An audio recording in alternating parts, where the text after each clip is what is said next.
ప్రభు నామానికి మహిమ కలుగును గాక. మీ అందరికీ ఉదయకాలం శుభములండి. మరి దేవుడు రోజు వాగ్దానంతో మనతో మాట్లాడి మనల్ని ఆదరిస్తున్న విధానమును బట్టి దేవునికి స్తోత్రం. మరి ఈరోజు దేవుడు మనకు చేస్తున్నటువంటి వాగ్దానము ద్వితీయోపదేశ కాండము 28వ అధ్యాయము 12వ వాక్యం. యెహోవా నీ దేశం మీద వర్షము దాని కాలమందు కురిపించుటకును, నీవు చేయి కార్యమంతటిని ఆశీర్వదించుటకును ఆకాశమును తన మంచి ధననిధి తెరచును. నీవు అనేక జనములకు అప్పిచ్చేదవు కానీ అప్పు చేయవు. నిజంగా చాలా అద్భుతమైన మాట అండి ఇది. దేవునికి మహిమ కలుగును గాక. దేవుడంట మనకి తగిన కాలంలో వర్షం ఇస్తాడంట.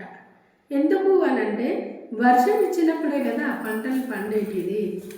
అతివృష్టి అయిన ప్రమాదమే, అనావృష్టి అయిన ప్రమాదమే. అతివృష్టి అంటే ఎక్కువ వర్షం పడింది అనుకోండి, పంటలన్నీ నాశనం అయిపోతాయి, వరదలు వస్తాయి, దానివల్ల చాలా ఆస్తి నష్టం జరిగి మొత్తము ఏమవుతుందంటే కరువులోనికి నెట్టబడతాం. అదేవిధంగా అనావృష్టి అనుకోండి, వర్షం అసలే పడలేదు అనుకోండి, కనీసం తాగడానికి కూడా నీళ్ళు లేకుండా జీవరాశులన్నీ కూడా చాలా ఇబ్బంది పడిపోతాయి, మనం ఇబ్బంది పడిపోతాము. అంతేకాదు పంటలు కూడా పండకపోవడం వల్ల ఏమైద్ది, మనకి కరువు సంభవిస్తుంది.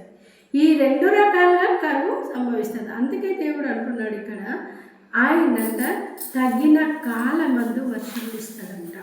దేశం మీద వర్షము దాని కాలమందు కురిపించుటకును, నువ్వు చే కార్యమంతటిని ఆశీర్వదించుటకును. అయితే 2018వ సంవత్సరం అనుకుంటానండి, నాకు ఇయర్ కరెక్ట్గా గుర్తులేదు, కానీ చాలా భయంకరంగా ఈ మా తెలంగాణ ప్రాంతంలో మా ఏరియాలో అసలు వర్షం పడలేవు అనమాట. వర్షం పడనందువల్ల ఏం జరిగిందంటే ఇంకా మేమంతా చాలా ఇబ్బంది పడుతున్నారు. దాదాపుగా మా చర్చిలో అంతా రైతులే. అయితే వీళ్ళు అందరూ అయ్యో కాలము పోతా ఉంది, ఇంకా ఇదవుతలేదు, వర్షం పడతలేదు అనేసి బాధపడుతున్నప్పుడు అప్పుడు మా పాస్టర్ గారు ఏం చెప్పారంటే, పొద్దున 6 గంటలు మొదలుకొని సాయంకాలం 6 గంటల వరకు మనము 12 గంటల ప్రార్థన చేద్దాము, అందరూ రండి అని చెప్పేసి ఒక దినాన్ని ఏర్పాటు చేసుకొని మేము ప్రార్థన చేద్దామనేసి నిర్ణయం చేసుకున్నాం. అప్పుడు ఏం జరిగిందంటే, ఇంకా ఉదయమే నేను 6 గంటలకి స్టార్ట్ చేసినాను అనమాట. వచ్చే వాళ్ళని కూడా మీరు టిఫిన్స్ తెచ్చుకోండి అని చెప్పాను. ఇంకా వాళ్ళు తెచ్చుకున్నారు. ఒక బ్యాచ్ తింటుంటే ఇంకొక బ్యాచ్ అంతా కూడా ప్రార్థన చేయాలన్నమాట. అంటే ఒక్క నిమిషం కూడా గ్యాప్ లేకుండా కరెక్ట్గా 6 గంటల నుండి సాయంకాలం 6 గంటల వరకు ప్రార్థన చేశాము. దాదాపుగా వాళ్ళందరూ కూడా రైతులు, నెక్స్ట్ అంతా ఎడ్యుకేటెడ్ పర్సన్స్ కాదు, చదువు కూడా రాదు, కానీ వాళ్ళు దేవుని కృపను బట్టి చేసినటువంటి వాళ్ళ ప్రార్థన ఆర్ట్ఫుల్గా దేవుని సన్నిధిలో వాళ్ళు చేసినటువంటి ప్రార్థనని దేవుడు అంగీకరించాడు. మా అందరి ప్రార్థన అంగీకరించాడు. అయితే మా గల్లీ వాళ్ళు ఉదయం నుండి మేము చేస్తున్నటువంటి ప్రార్థన అంతా వింటూ ఉన్నారు, వాళ్ళకి వినిపిస్తూ ఉంది. మా ఇంట్లోనే జరిగింది ప్రార్థన. అయిన తర్వాత ఏమైందంటే కరెక్ట్గా 6 అయింది, ఇంకా ప్రార్థన ముగించాము. వీళ్ళంతా వేరే వేరే పల్లెల నుండి వచ్చారనమాట. ఇప్పుడు వీళ్ళు వాళ్ళ ఇళ్ళకి చేరాలి. ప్రార్థన అయిపోయింది, చిన్నగా చినుకులు రావడం స్టార్ట్ అయింది. అప్పుడు నేను ప్రార్థన చేసిన దేవుని సన్నిధిలో ఏమన్నానంటే, ప్రభా, మా ప్రజలు వాళ్ళ ఇళ్ళకు పోయేంత వరకు ఈ వర్షం కొంచెం పడకుండా సహాయం చేయండి, వాళ్ళ ఇళ్ళకి చేరుకున్న తర్వాత వర్షం చాలా రావాలి అని చెప్పేసి నేను దేవుని సన్నిధిలో మొరబెట్టుకోవడం జరిగింది. నిజంగా చెప్తున్నానండి, దేవుడు ఎంత ఆశ్చర్యం చేసిందంటే, అప్పుడు చినుకులుగా ప్రారంభమైనటువంటి ఆ యొక్క వర్షము పొంగి పొరిలే అంత వాన అండి. ఎంత వాన అంటే ఆ రోజు ప్రార్థన చేసినప్పుడు శాంతమ్మ అని ఒక అమ్మ ఉంది, చాలా పెద్ద మనిషి. ఆ అమ్మ ప్రార్థన చేసింది, చదువు కూడా రాదు, కానీ ఆమె ఏం చేసిందంటే, దేవా యేసయ్య, వాగులు వంకలు అన్నీ పొంగి పొరలాలి దేవా అనేసి ప్రార్థన చేసింది. చాలా ఆశ్చర్యపోయినా.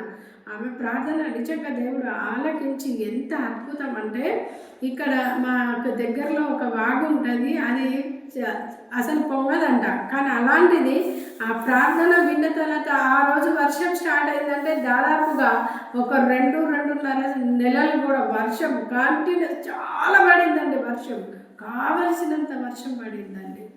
దేవుడు అంత అద్భుతం చేసిండు. ఆయన మనకు తగిన కాలంలో వర్షం ఇస్తాడంట. తర్వాత నువ్వు చేయి కార్యం అంతటిని ఆశీర్వదించినంటున్నాడు. మనం ఏ పని చేసినా కూడా మనం ఆశీర్వదించబడతామని మాట్లాడుతున్నాడు. అంతేకాదు ఆకాశం వాళ్ళు తన ధననిధిని, తన మంచి ధననిధిని తెరుచును, నీవు అనేకులకు అప్పిచ్చేదవు కానీ అప్పు చేయవు. నిజంగా దేవుడు మనకిస్తే మనం ఇతరులకి అప్పు ఇచ్చే స్థితిలో ఉంటామంట, అప్పు చేసే స్థితిలో ఉన్నామంట.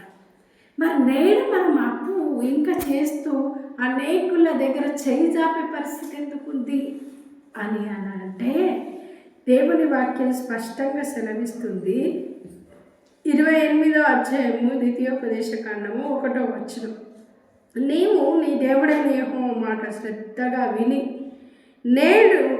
నేను నీకు ఆజ్ఞాపించుచున్న ఆయన ఆజ్ఞలన్నిటినీ అనుసరించి నీవు నడుచుకొనిన ఎడల నీ దేవుడైన యెహోవా భూమి మీదనున్న సమస్త జనముల కంటే నిన్ను హెచ్చించును. నీవు నీ దేవుడైన యెహోవా మాట వినిన ఎడల ఈ దీవెనలన్నీ నీ మీదికి వచ్చును, నీకు ప్రాప్తించును. మనం ఎప్పుడైతే ప్రార్థన చేస్తామో, ఎప్పుడైతే దేవుని మాట వింటామో అప్పుడు మనకు దీవెన. వినకపోతే నెక్స్ట్ ఏంటంటే శాపం. దేవుని వాక్యంలో ఉంది, సోమరులు అప్పుల పాలవుతారు. అంతేకాదు, ఎవరైతే ఎక్కువగా ఖర్చు పెట్టాల్సిన దానికంటే ఎక్కువ ఖర్చు పెట్టేస్తారో దానివల్ల అప్పుల పాలవుతారు. మరియు తిండిపోతులు, త్రాగుబోతులు చింపిరి గుడ్డలు ధరించుకుంటారని దేవుని వాక్యం ఉంది. సుఖభోగంలో ఎంత ఆసక్తి కలిగిన వాళ్ళు దరిద్రులు అవుతారని దేవుని వాక్యంలో ఉంది. ఎవరైతే భక్తిహీనులుగా ఉంటారో వాళ్ళు ఏమవుతారంట, ఆయన యొక్క భక్తిహీనులుగా ఉన్నవాళ్ళు అప్పు చేసి అప్పు తీర్చక ఎందురని దేవుని వాక్యం ఉంది. కాబట్టి ప్రియమైన దేవుని బిడ్డ, ఈ ఉదయకాలంలో దేవుడు నీతో చెప్తున్న మాట, ఆయన మాటను నువ్వు శ్రద్ధగా విను, నువ్వు ప్రార్థన చేయి, దేవుడు నిన్ను ఆశీర్వదిస్తాడు. మరి అట్టి ఆశీర్వాదం చేత దేవుడు మిమ్మల్ని దీవించి ఆశీర్వదించునుగాక. ప్రార్థన చేసుకుందాం. మహాపరిశుద్ధుడా, మహోన్నతుడా, జీవంగల దేవా, దయగలిగిన మా రక్షకుడు యేసయ్యా నీకు స్తోత్రం. ప్రేమించి ఇచ్చిన సమయంను బట్టి నీకు స్తోత్రం.